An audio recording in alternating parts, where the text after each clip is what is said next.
Hello again, everyone. Edwin Learnard back once again. In this YouTube astrological segment, I'm going to be talking about transit Mercury, square inconjunct or opposition, natal ascendant. So anyway, well, the first thing, if you have this transit, well, communications may be either jumbled or misconstrued or come across as maybe ambiguous to others. This could be something where you're trying to say one thing, it gets interpreted in another manner. You also have a conflict with the energy of the Mercury and with your ascendant because, well, at least in many cases, they'll be in the sign that's in conflict with the ascendant. Now, let's say that you have a Cancer ascendant and transit Mercury in Aries is making a square to it. Well, what it is Mercury in Aries, really the feel for that is talking, people are generally more assertive and aggressive in their communications and more outspoken, where Cancer, the zodiac sign Cancer, the Cancer ascendant is generally more passive.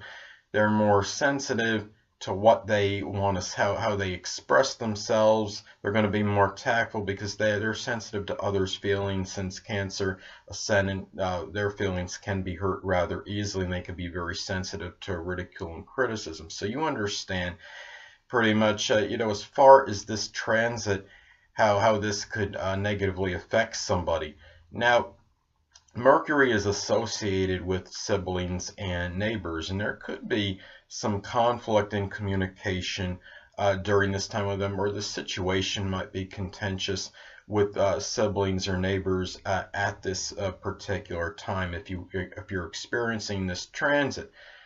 And also, I think what's interesting about this is that, when you have this transit, if transit Mercury is making a square, inconjunct, or opposition to your natal ascendant, what could be happening is, well, the mind may not be in sync with the body. So what could happen is you might either underestimate or wind up overestimating some kind of ability to do certain things physically. Like, for example, let's say, you have this, I think this could happen almost any house, but because you're talking about body and mind. But let's say in the 6th house especially, and let's say transit Mercury is making it inconjunct to your natal ascendant from the 6th house. Well, what could happen is you could wind up, perhaps let's say if you're working out, or you're in health and fitness and you're doing a very strong workout program, you're trying to bench press a certain amount of weight.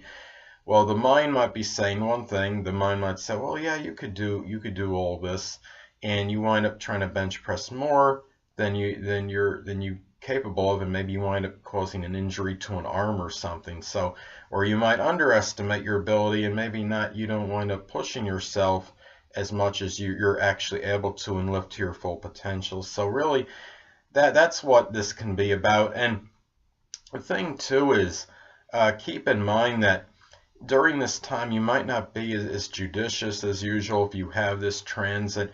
And let's say you got this transit making a square to your ascendant from your 3rd house.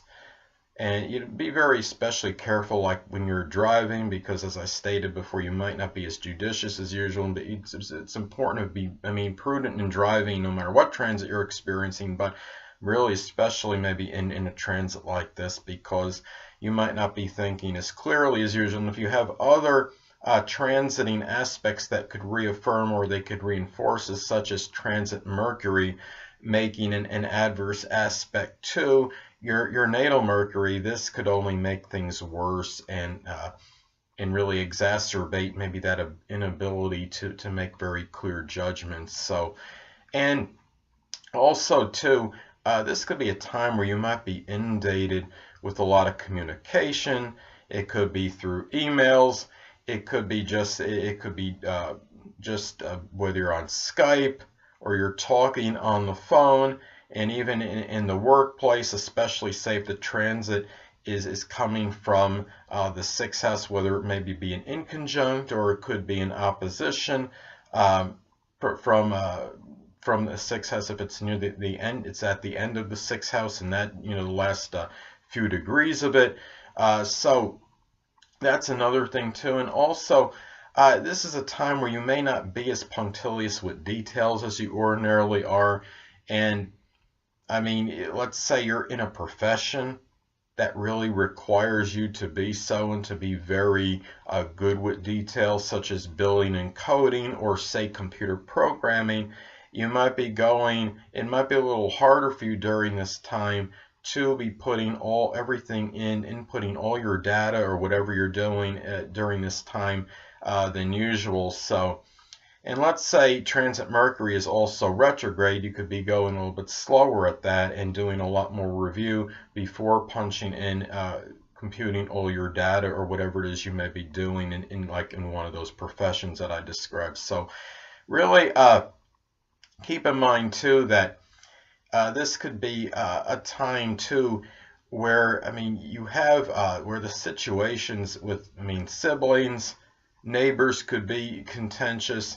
You might wind up trying to take on too many things that are connected with Mercury, such as short journeys, taking trips in your neighborhood. Because I mean, and also it might be activities connected even with siblings if you have them, if applicable, and or with neighbors perhaps. So.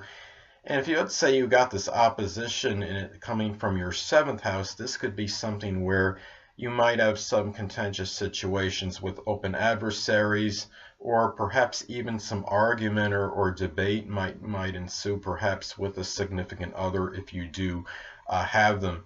And really also keep in mind too that you want to, I mean, this is a period too where you might wind up having more disparities in opinions with others than you ordinarily do. And a lot of times I talked about before how things can get misconstrued with this transit and things may seem a little ambiguous.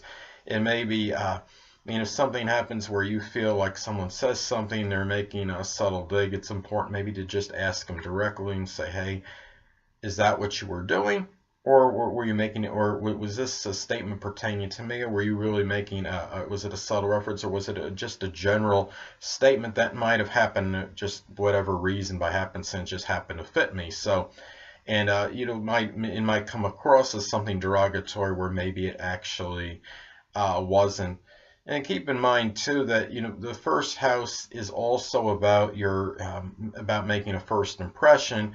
And if you're, let's say you're introducing yourself to a neighbor and this is your first time in a neighborhood, or it's the first time maybe even if you've been established in your neighborhood for a while and you're introducing yourself to a neighbor, it might not be the best time to do it. It might be better to wait possibly until the transit passes, or especially if you have, like, say, if the transit, we wait till maybe it makes a trine or it makes some sextile to your ascendant, or at least have it get out of the adverse aspect by transit. Well, anyway, people, that'll conclude this YouTube astrological segment for transit Mercury making a square, inconjunct, or opposition to the natal ascendant.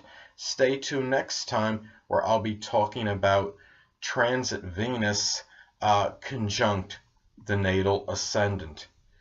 2 things I want to get with you on before I head out. Firstly, the stars may impel but do not compel. And secondly, never isolate any single astrological element, aspect, planetary placement, position, configuration, influence, or what have you, and make an analysis of a person, astrologically speaking, based on this alone, because astrologically speaking, the person is the sum of all their components in their natal chart and not just one. Until next time, people, stay well.